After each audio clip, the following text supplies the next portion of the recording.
If you notice, lesson 17 talks about solving equations with factored expressions.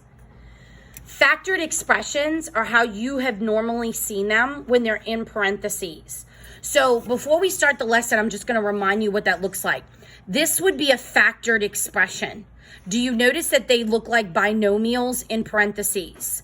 Did you see that today in your multiplying polynomials DMR? Yes. So you're going to be seeing it often, and the parentheses will help kind of give you that guidance that this is what you're doing.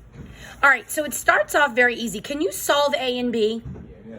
Okay, so A is a 6th grade equation. What's the answer? 10. 10. You should be able to quickly see that and know how to do that in your head. It's a one-step equation. You learned how to do it in 6th grade.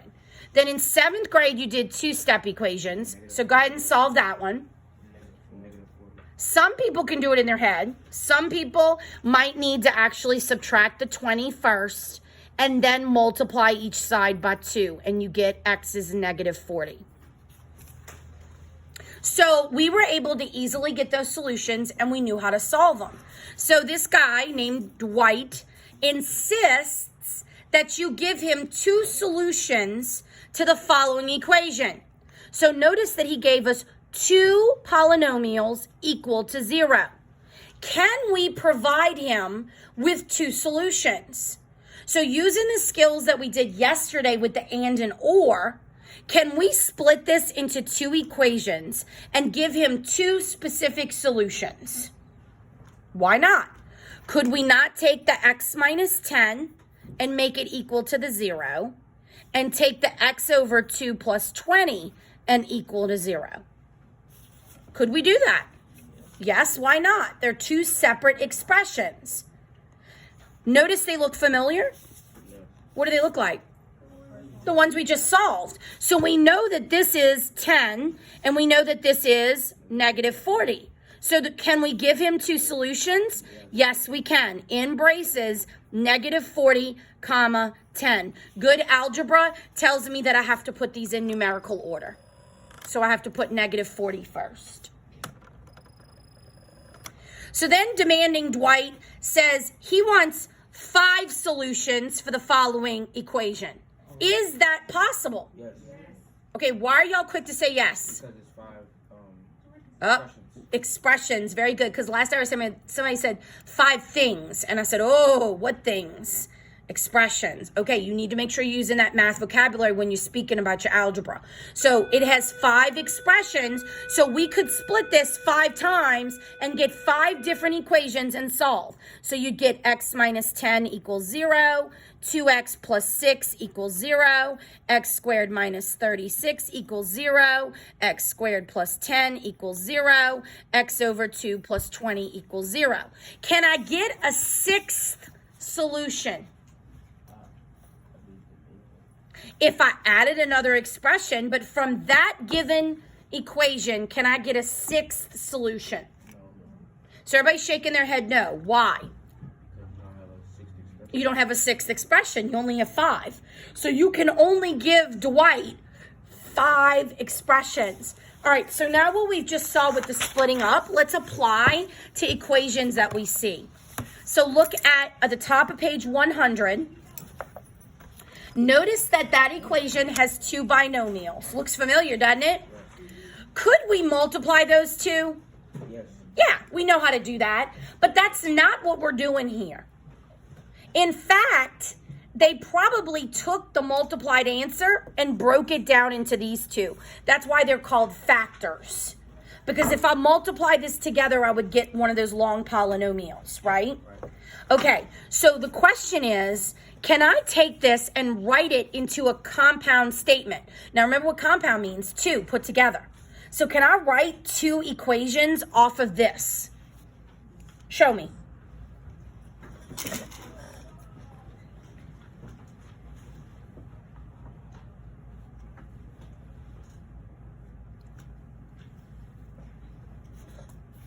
Okay, so Taryn, what was the first equation you wrote? Very good. And Carmen, what's the second one?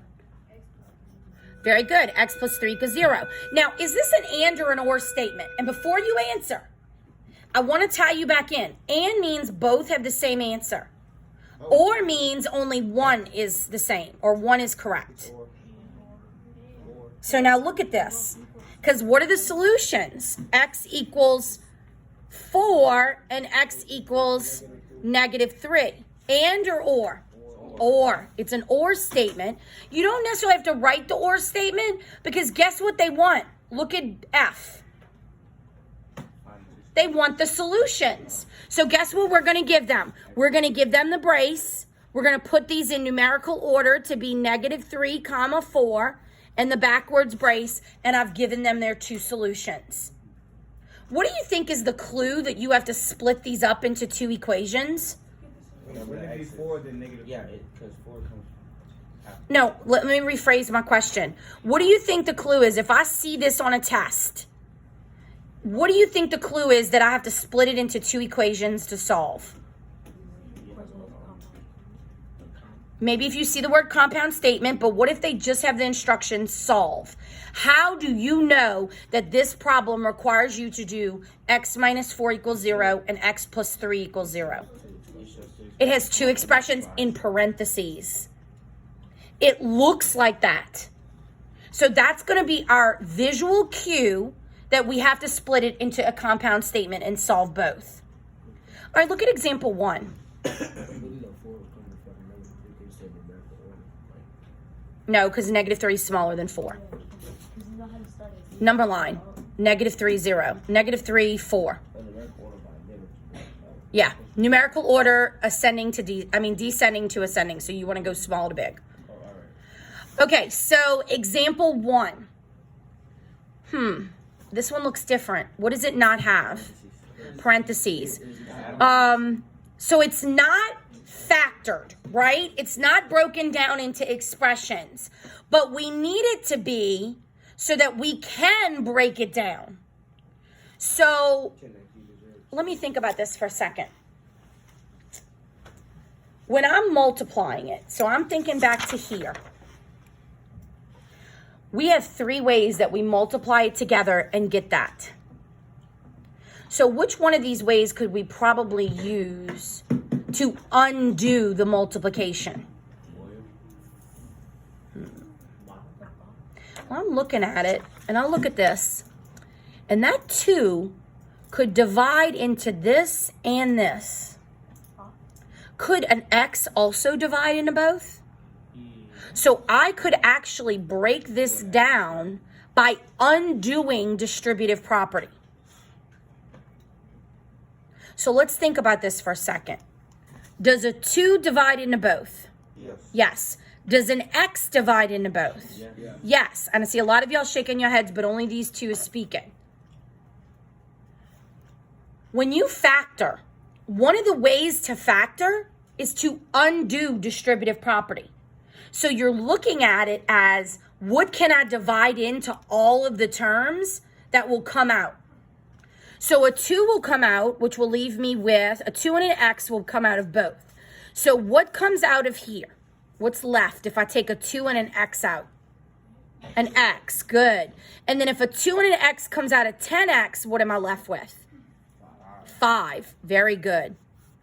So now I have this. Can I split that into 2 expressions now? Yes.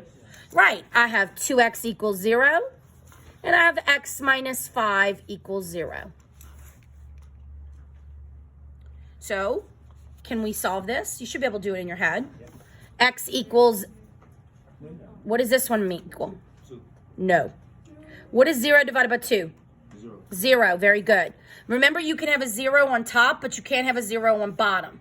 If a 0 is on bottom of the fraction, it's undefined. If it's on top, it's 0, because you have no pieces of the puzzle. And then this is x equals 5. So writing it in a solution set, it would be 0, 5. Look at example 2. Looks a little different. Does it still have parentheses, though, that kind of show you you're going to be splitting it? Okay. So I see it, and it's distributive property. But here's the thing. If I distributed it, then I'm putting it back into a long expression. And is that what I'm doing with this? No, you wanted to. No, I want it nice and easy in parentheses. So I've got to figure out how to split this because this looks different. I've got two terms on the outside, and then I've got an expression that's the same. So I know off the top of my head that one of my equations is this. Do you agree? Yes. Because it's in parentheses. It's already factored. They're the same, so I only have to do it once. Can anybody figure out how I get the other expression? Take a guess. That 0 to the 5. Because remember, we still have this x and this 5. Any ideas? Here's the clue. The clue is the plus sign. Add the 5 to the 0. Add the 5 to the x. Add the 5 to the x. Because what you do is you create another expression by combining the two on the outside.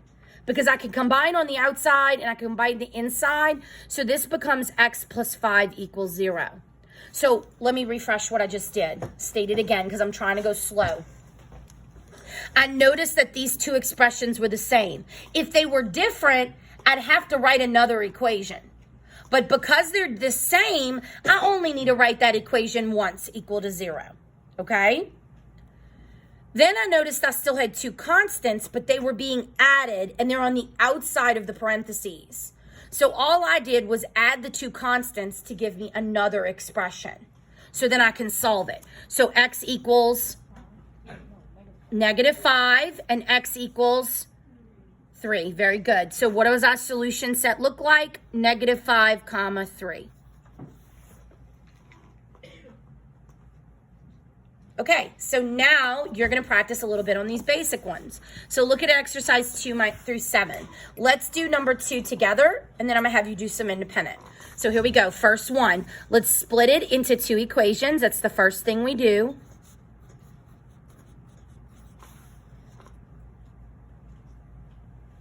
Then we solve. Then we write it in a solution set. And -2 should come first.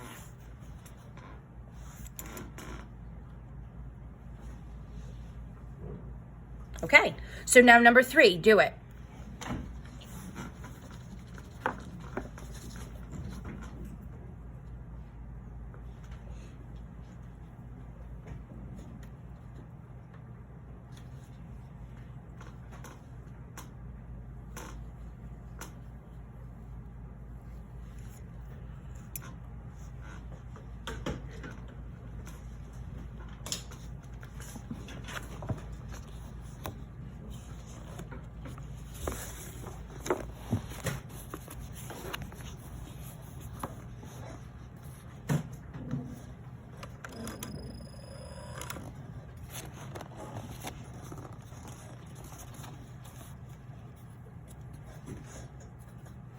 So the first thing you did was split it.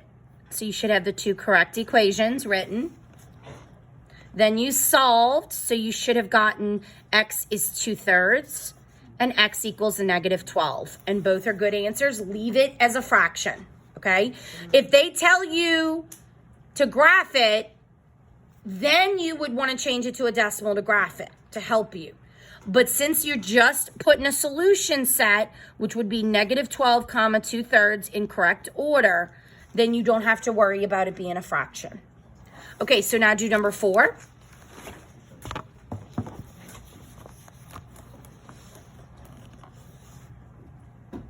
I see 2 of the same, so what does that mean? You just have to do it once. There's only one solution to that expression. So what is my answer? 3. And so when you write your solution set, you just put a 3.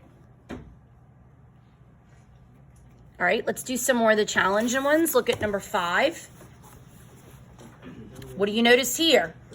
3 expressions. Very good. So for 3 expressions, that means we need to split it into 3 equations and solve. Go ahead and do that. Should be able to do them in your head.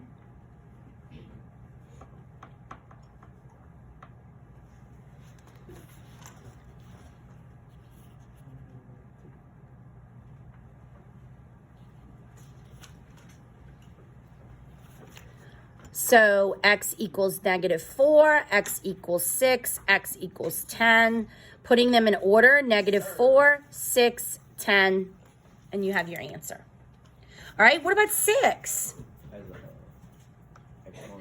It has an exponent, so does it look factored? No. No. So then we need to think about how to undo distributive property. So what goes into both x squared and 6x? Just x. So go ahead and take an x out, and what would you be left with? X minus 6. So now go ahead and split it.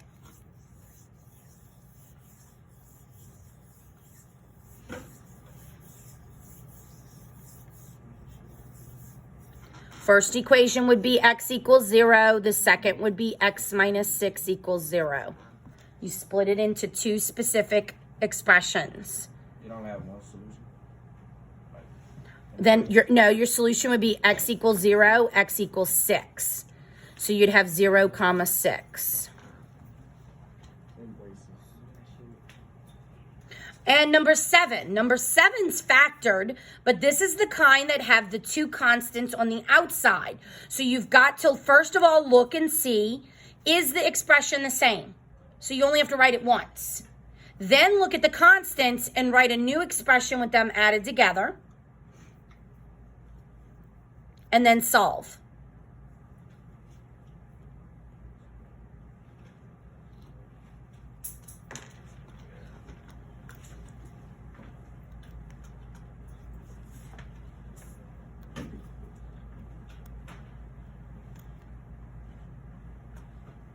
Okay, so we should have had x minus 5. You should have did that one first, right? That was easy. Yeah. Because you see it here, and that's the same thing. So this is my first equation, x equals 5. Then I notice I have an x and a plus 4. So I'm going to write a second equation, which is this, and I get x equals -4 as my second solution. So I write it, and I get -4, comma 5 as my answer. Okay. All right, move past Poindexter. And I want you to go to number 8 as a challenge problem. I want to talk to you about number 8 because it shows you issues that we're going to have come up if you don't have a good, idea of how to solve and multiply polynomials, okay? So look at number 8. What is a good idea you think to possibly solve this? Let's get some ideas rolling. Okay, so that's what I'm thinking. I can go ahead and FOIL the first part, FOIL the second, and combine them into one equation equal to 0, okay? Because then I can do my math and I know I've combined them correctly. So see, you're already starting to use some of that polynomial stuff to help you do these things because it's all kind of starting to tie together. So let's go ahead and FOIL them, and I'm going to take you through the foiling since you're still a newbie with it. So here we go. First is 2x squared. Outer is -3x. Inner is -4x, which gives me -7x. See, I did it in my head. And then at last is +6. So I got that side. Just like Kenny said, I just FOILed it, just like I did in DMR. So I do the second side the same way. First is x squared. Outer is 1x. Inner is -2x. So that's -x. And then last is -2. So now Kenny and I were talking just a second ago, and I said, okay, that's a good idea. That's exactly where I would have went. Because after I do this, can you now combine things? Yes. So I can move this over. I can move this over.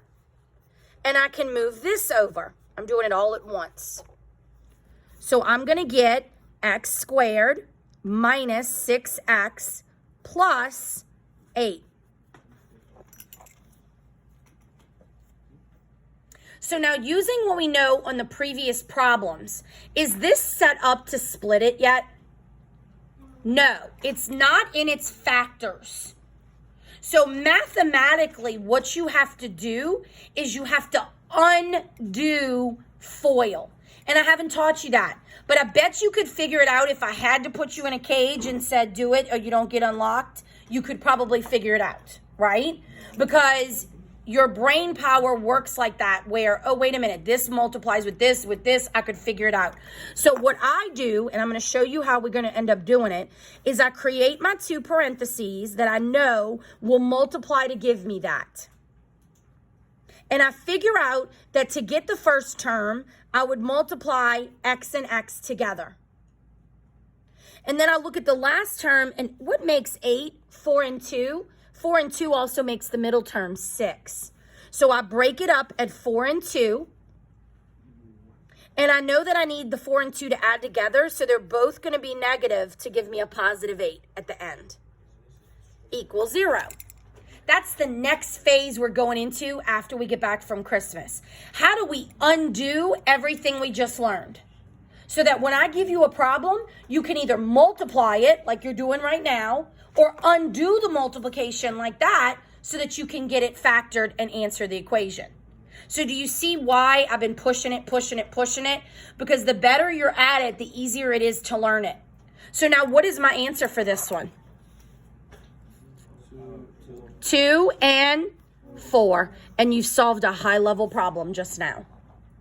And it really wasn't that bad. You're just missing a couple of pieces to get it a little bit fermented. All right, so now what I want you to do is I want you to go to your page 104.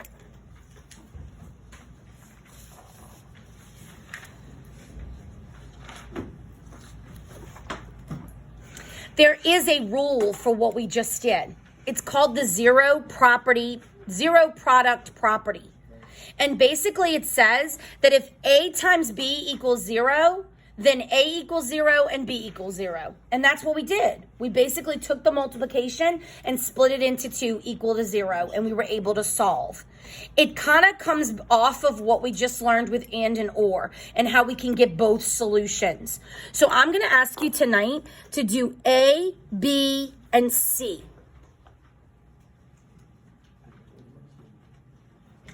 A, B, and C. But before we rip that out and do that, I want to look at E, because E is a little bit different. E is equal to 8x. So what could we do with that one? Well, here's my thinking. I would probably multiply this like we just did, right? I would FOIL this and then combine that term in. Because what do you need the equal to be equal to? What does it need to be equal to? 0. If it's not equal to 0, you cannot do the split. So that 8x has to be combined into this. So I would need to FOIL this and be able to get my answer. Okay? We're going to keep working on that FOIL and get it really good so that it helps you when you're doing these problems. Because thinking about it, do you want to draw a box every time you do this? No, but you could if you needed to, right? But if you can do it in your head, like I can look at this and I go, it's x squared minus 9. I know it off the top of my head because I know how to FOIL in my head. So you can do the same thing.